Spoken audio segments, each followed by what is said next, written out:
It all began a year ago when our new neighbors moved in across the street. From the very start, there was something off about them that gave my wife the creeps. They never seemed all that friendly, and we couldn't quite put our finger on what it was. One day, my wife decided to take the first step and bring them an apple pie as a friendly gesture. His girlfriend answered the door, accepted the pie, and thanked my wife for it. They mentioned they were a living-in couple, not married yet. My wife thought she seemed nice, but her boyfriend wasn't home at the time. Over the next few days, we slowly started getting to know each other better, and things seemed to be improving. Fast forward a few months, and things began to take a strange turn. My wife noticed their girlfriend staring at her while she was cooking in our kitchen. Our kitchen had a big window that opened to our garden, which was parallel to their house. It gave my wife an odd feeling, and she mentioned it to me during dinner. We both wondered if it was because of the flowers in our garden, as they were right outside our kitchen window. As time passed, these unsettling occurrences became more frequent. It wasn't just my wife who felt uneasy. I started experiencing the same discomfort. One day, my wife called me upstairs, and what I saw gave me chills.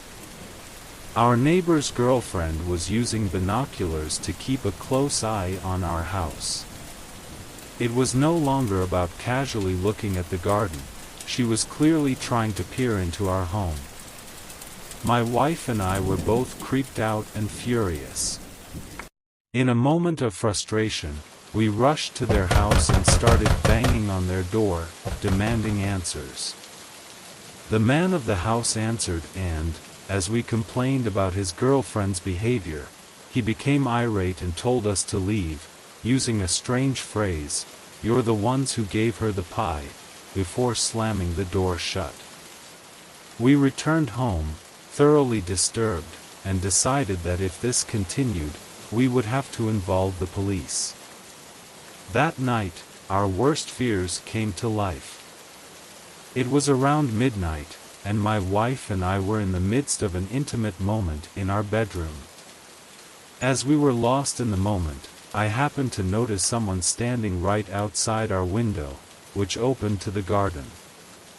The figure was visible through the curtains, and I saw it only when a passing car's headlights briefly illuminated the scene.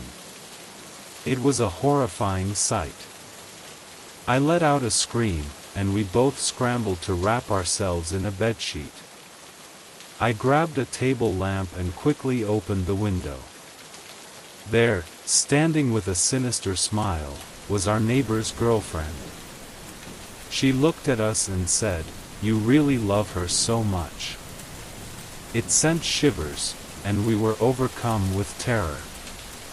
We immediately called the police, explaining the entire situation.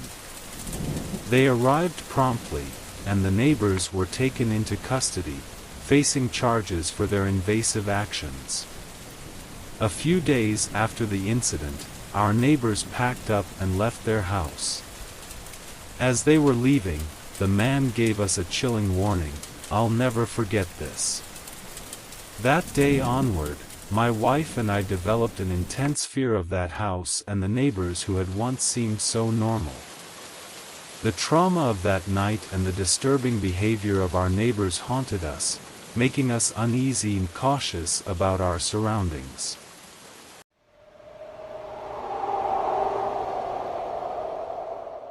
In the past, my boyfriend and I rented a small house. We were young, and it was our first place, so we needed something affordable. We found a one-bedroom, one-bathroom, 700-square-foot house for just $500. It was in a rough part of town, but we believed we'd be okay if we kept to ourselves and stayed alert. It wasn't fancy at all, but it was more than enough for us. Both of us had jobs, making $20 to $40 per hour, and we were also full-time college students. So, we were rarely at home, especially my boyfriend, Josh. He worked as a garbage man, often doing overtime. He would leave for work at 5:30 a.m. and sometimes not return until 6:30 or 9 o'clock. As for me, I worked at a store for a small local business. I was paid under the table to help with taxes because I didn't have many working hours. Josh was dedicated to his studies too. He initially studied engineering. However, that's not the main point of this story. The crucial thing is that he was hardly ever at home, even on weekends, where he worked a part-time job for extra money. I would make dinner for him every night so he could eat before his classes, and so we could spend whatever little time we had together before he had to leave at 9 o'clock for 4 hours. One day, when Josh returned home, I was nowhere to be found. He got worried, tried calling me repeatedly, but I didn't reply for over 30 minutes.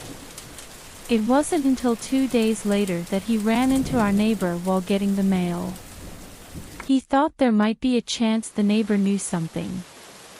Josh didn't have high hopes, but he was trying everything he could to find me. He asked the neighbor when he last saw me and similar questions. Now, here's where things take a bizarre turn.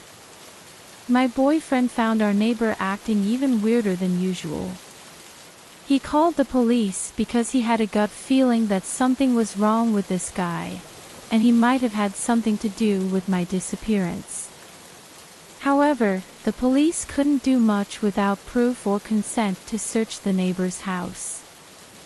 Josh couldn't shake that nagging feeling that something was off, so he decided to sneak into the neighbor's house after the man left. What he discovered was beyond shocking. The place was a complete mess. Josh searched the house, shouting my name in case I was there. He had no idea if I was, but I finally managed to scream from downstairs, even with duct tape covering my mouth. The truth was that the man had kidnapped me and subjected me to unspeakable horrors for days. Josh managed to rescue me and called the police. We had to bend the truth a bit to avoid Josh getting charged with breaking and entering. We told the police that he heard me screaming and rushed in to save me, immediately calling them. Fortunately, there were no charges against Josh for this. I don't like talking about the details of how I was kidnapped and what happened to me. It makes me extremely uncomfortable.